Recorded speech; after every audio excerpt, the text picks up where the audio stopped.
ప్రతి సంవత్సరం కూడా ముక్కోటి ఏకాదశి సందర్భంగా కదిరి లక్ష్మీ నరసింహస్వామి వారి దేవస్థానం ముందు ఉత్తర గోపురం కింద స్వామివారిని దర్శించుకునేటువంటి మహాభాగ్యం ఎప్పుడు కూడా ఏర్పాటు చేస్తూనే వస్తుంది.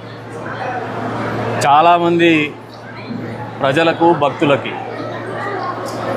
ముక్కోటి ఏకాదశి రోజున ఉత్తర ద్వారంలో తిరుమలలో దేవుణ్ణి దర్శించుకుంటే స్వర్గప్రాప్తి రస్తు జరుగుతుంది, అదే రంగ మోక్షాన్ని సిద్ధిస్తుందనే ఒక నమ్మకం.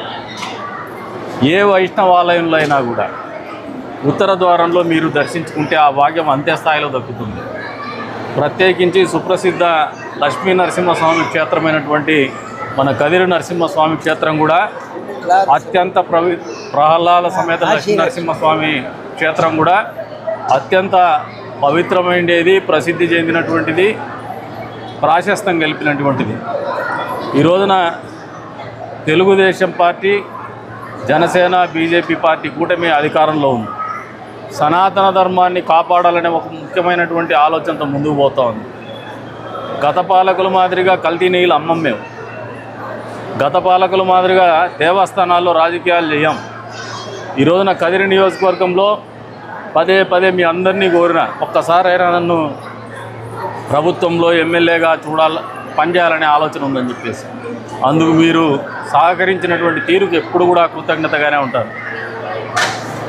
అందుకనే ఈ సంవత్సరం ఏదైతే ముక్కోటి ఏకాదశి జరుగుతోందో మా శక్తి, మా ప్రభుత్వం యొక్క శక్తి, ముఖ్యమంత్రి గారి ఆలోచన ప్రతి భక్తుడు కూడా భోజనం చేయాలని మెనూ కూడా పై స్థాయి నుంచి ముఖ్యమంత్రి ఆఫీస్ నుంచే పర్యవేక్షించేటువంటి కార్యక్రమం జరుగుతుంది.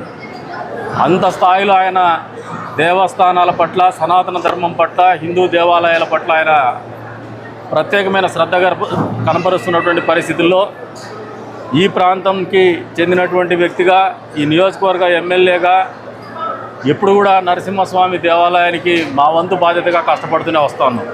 ఈ సంవత్సరం ఆ బాధ్యత 10 రెట్లు పెరిగిందని బలంగా నేను నమ్ముతున్నాను. ఎందుకంటే పేదవాళ్ళు ఎక్కువగా ఉండేటువంటి నియోజకవర్గము, పేదవాళ్ళు ఎక్కువగా ఉండేటువంటి జిల్లా ఇది.